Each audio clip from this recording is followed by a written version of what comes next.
Okay, so as I think most people on council know, the Economic Development Advisory Committee is one of the newest in council or in city government. We've been in existence for about a year after having been created in April of 2018.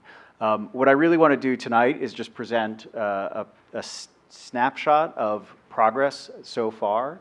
As I think, again, everybody knows, there was a detailed report in the agenda materials for tonight's meeting that goes into a lot more depth than we have necessarily the time to go into. It especially covers a lot of the diligence and research that this group has done to get to some of the conclusions that you're going to see tonight. So with that as context, I'm planning to take 10, 15 minutes, have a few minutes for questions, and then that you will go on your way. Sound good? Yes. Okay, outstanding.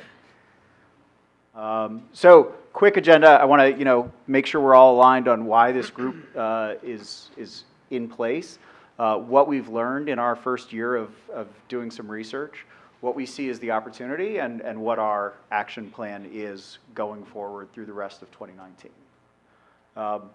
These are the folks who have been appointed to council have been appointed to the committee, rather, by council. Many of them are here tonight.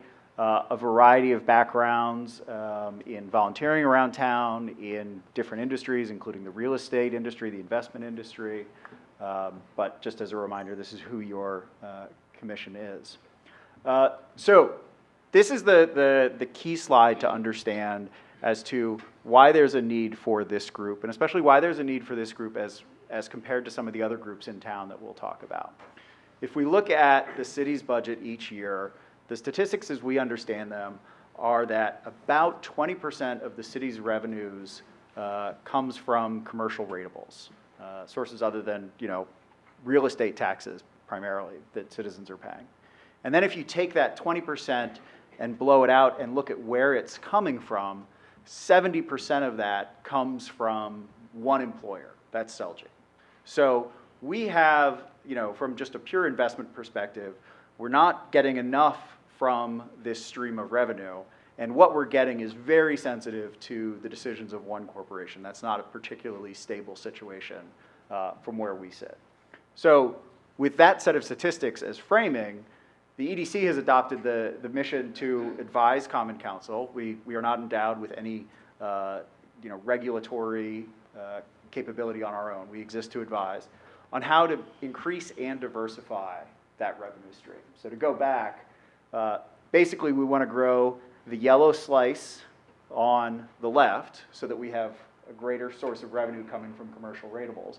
And we want to grow the yellow slice on the right so that more employers other than just the largest one in town are contributing to that revenue stream. And the last thing, and I want to make this really important, is that all of this should happen in the context of maintaining the quality of life in Summit. As I said, everybody on this group has deep roots in town. We very frequently say we don't want to turn Summit into Morristown. Nothing against Morristown, but that's... Sorry, Michael. There's only one person on the dais who could possibly object to that. But we're not looking to propose things that change what it is that makes Summit the town that we've all chosen to live in and raise families here. There are a lot of efforts where we get questions about how this group fits in relative to those groups, and we've made a very conscious effort to stay out of those swim lanes. So, for example, Summit Downtown focuses a lot on recruiting street-level retail. That's not a problem that needs another set of voices in the room, right? The zoning board and the planning board have clear charters. We've identified opportunities to work with some of those groups on specific efforts, but again, we're trying to find a new space, primarily around what we think is an opportunity for longer-term strategic thinking. So, as detailed in the report, and you can read it if you haven't already, we've talked with a lot of stakeholders throughout town, investors, residents, business owners, trying to figure out, what are the kinds of opportunities that exist for this group. And there's three main takeaways that I want to share. One is, if you're thinking about locating your business in Summit, the town does nothing to present a clear, consistent message as to why Summit is the right place for you to do business. So And we'll talk in a minute about some of the statistics about how well we're doing at drawing businesses to town, but we actually have a big opportunity to go further there. Neighborhood business districts are a big opportunity. We'll get into that. And then also demand is very high for downtown space, especially commercial space downtown. So where we have marketing materials about locating a business in Summit, they're primarily around, again, the street level retail. That's in large part a lot of the work out of SDI. We've done a fair amount of benchmarking against similar kinds of communities. We've looked at Montclair, we've looked at Princeton, we've looked at communities further afield. Portsmouth, Maine was one that we looked at. And you can see very clearly that a lot of towns of our size and scale are putting information out there to help make clear to a potential business tenant, this is why this is the right place for you to have your business. Let's talk about neighborhood business districts. This is something that comes out really very clearly from the 2016 master plan, and you can't quite see it at the size of this presentation, but that's a screenshot of, I think it's objective 2.10 of the 2016 master plan, which calls out very specifically that town should make some investment in examining the NBDs in a very targeted way. There are some, highlighted opportunities that the master plan called out around walkability, design standards, those sorts of things. But we've taken that as an opportunity really just to ask the question of, what should be happening with the NBDs? What do the residents in and around the NBDs want to see out of those areas? So there was actually commissioned by the city a study specifically of the Ashwood and Broad NBD. And I want to point this out in a spirit of transparency because this report made specific recommendations. It is not the position of this group that any of those recommendations are what we should be pursuing at this point. We want to proceed very carefully with a lot of input from the community, but I wouldn't want anybody to find out that we weren't aware of this report, that we were doing anything to obscure visibility of it. It exists, it's out there, it's an interesting read. It is not the roadmap, it is not the blueprint for what this group is considering.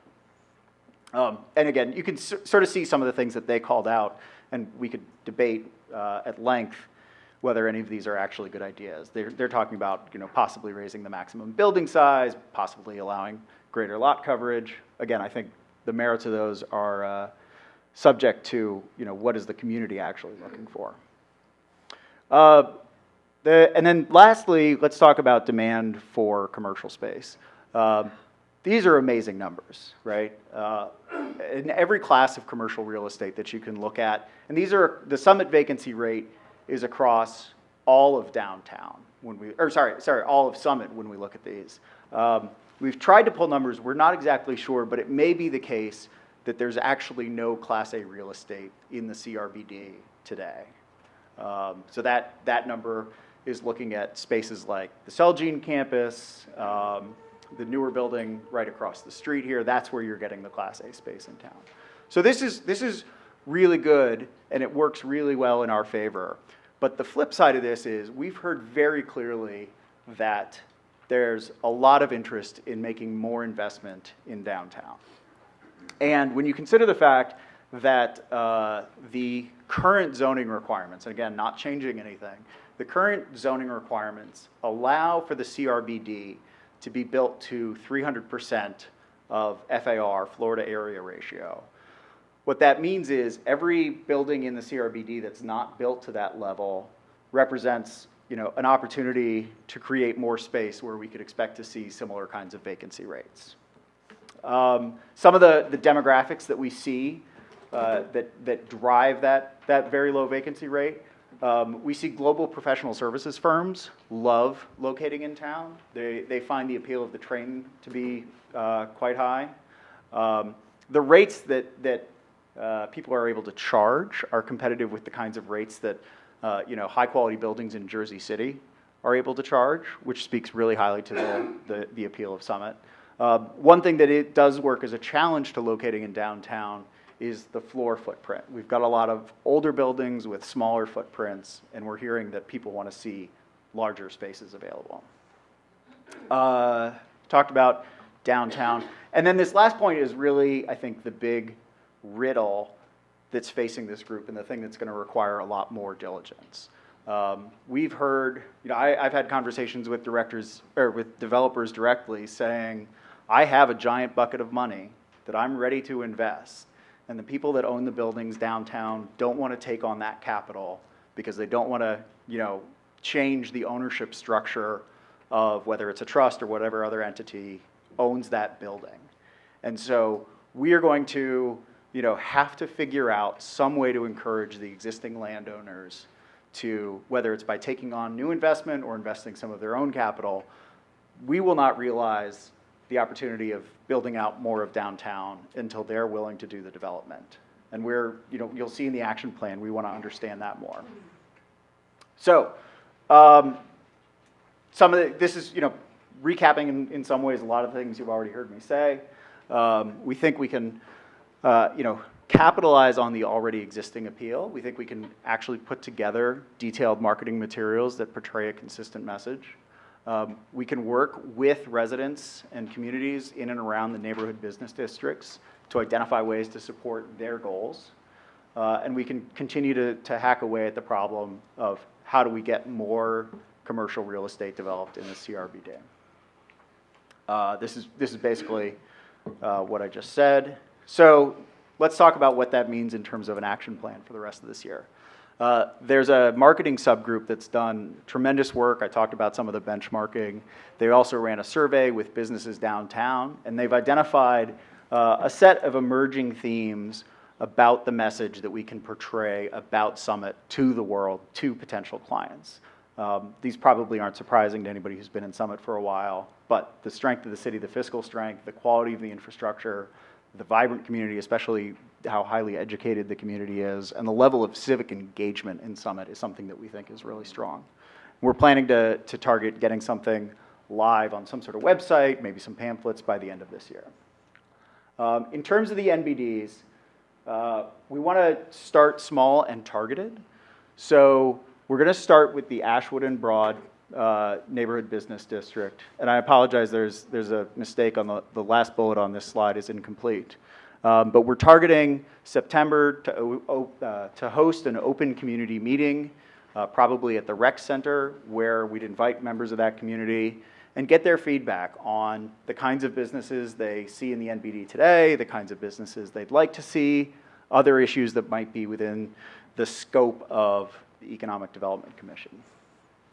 And then lastly, we need to keep doing diligence on, what is driving the motivations of the landowners in the CRBD? What kinds of things would make additional investment more appealing to them?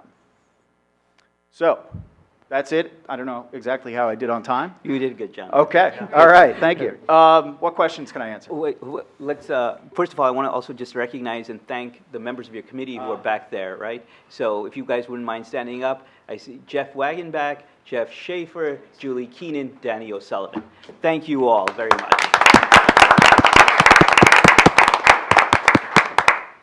And with that, I will open it up for folks on council to ask questions, and then we can have residents ask any questions that they would like. Matt. Thank you, Jonathan. That was a really excellent presentation. I appreciate the work that went into it.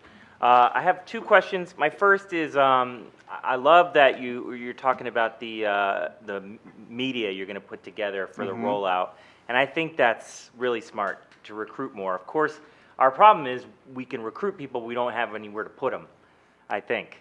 So what do you think about that? Yeah, so there's a subtle message there. So one thing is we have heard that, especially for local offices of global firms, that getting the approvals for why are we paying as much to be in this little town I've never heard of as we would pay to be in Jersey City. And so we think one of the forms that marketing set of materials may take is actually this is what to send to the CFO in San Francisco as to why you're going to pay $50 a square foot in Summit, New Jersey. The other thing is trying to boost the market dynamics a little bit, right? So if we believe that if we can help increase demand, that may actually help create greater appetite for increasing supply, if that makes sense. Right. So if you're a landowner and you have a one-story building and the opportunity to build to 3, if you're seeing the vacancy rates staying consistently low, if you're seeing the rents consistently go up, over time it should get harder and harder and harder to say no to investing additional capital. Right, that's a good answer. And I imagine that the redevelopment could, we want to create the demand for the redevelopment as well, so we'd want to work that timing out. Can you envision, after we get the materials ready, some kind of a campaign paid media spend and where we would put it? Yeah, so I don't want to speak too much out of turn for Karoom Malik, who's heading our marketing efforts and is unfortunately out of town this week tonight and not able to join us. He's an incredibly strong marketer, and I know that paid spend is something that is on his option set.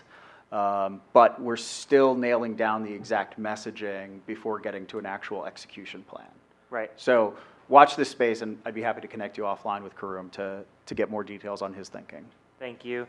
And my last question, obviously, since I live right there, the NBD at Morris Avenue and Butler around there by Washington School is near and dear to my heart. Did you guys look at that?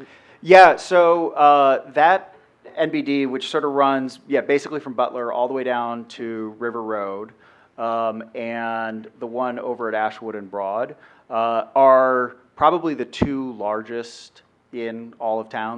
There's a couple of other small ones.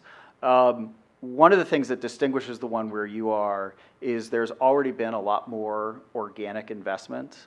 So the plaza that went in about 10 years ago at, is it Plain Street? Yes. Yeah, right.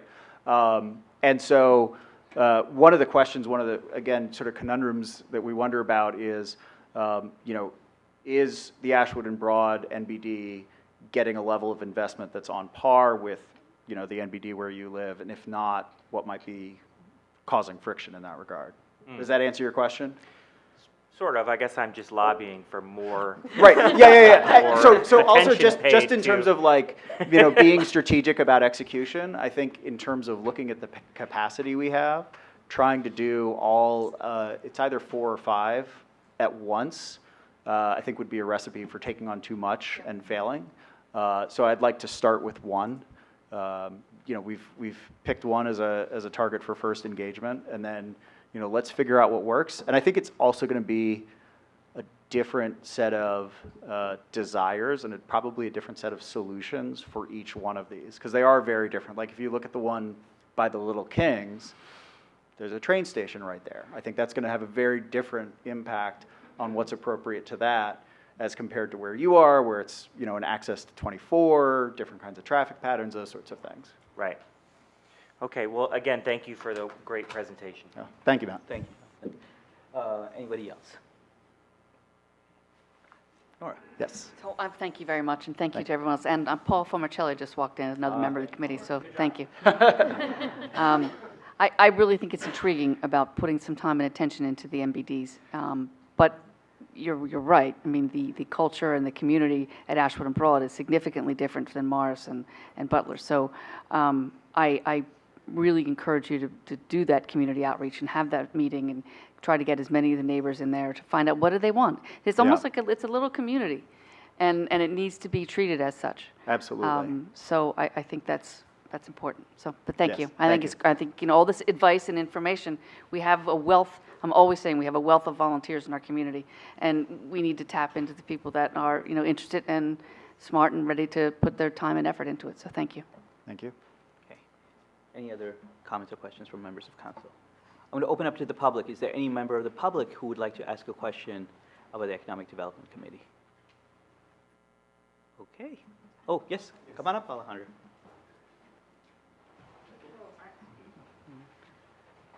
Alejandra Gurevich from 137 Just Silver lower the Avenue. mic. Yes, Yeah. Alejandra Gurevich. I was wondering if you can expand a little bit on what the ideas might be for the area of Ashwood Avenue, since you mentioned it, They're or not- if there's anything that So I really can't tell you what ideas there are, because I don't think we've done an appropriate level of community engagement. Again, in the spirit of transparency, we wanted to make it part of this report tonight that we are going to do that engagement, so that it's now a matter of public record. Anybody who's following the city website knows that this group is going to engage in that. We're going to do flyers and community outreach to make sure that people know when we're having a meeting. I will tell you, anecdotally, some things that I've heard from people in that community, that, it is an area which has a lot of uses that we would describe as light industrial. So there's landscapers, there's, auto repair shops, body shops. A lot of those, I believe, are fantastic businesses, and they're providing services that are key to the entire community of Summit. At the same time, I've also heard from people in that area that those aren't necessarily serving the needs of that community. And so I think that's a tension that, maybe some of the land uses in place today aren't in the best interests of the people in that community, right?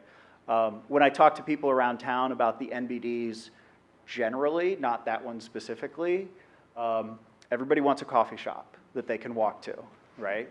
Okay, and I have to admit, I don't know, the state of getting a cup of coffee other than the Dunkin' Donuts, which I frequent quite a bit. But I don't think that's what people have in mind when they say they want a coffee shop. They want a place they can go and sit and read and that kind of thing. Does that help? Does that answer your question? Yeah. Okay.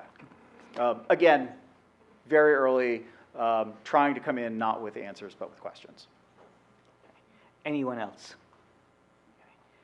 Well, let me say this, when this, Jonathan said that the Economic Development Committee was formed in April, but we really didn't even get it filled, and Jonathan didn't become chair till the beginning of this year, if I remember correctly.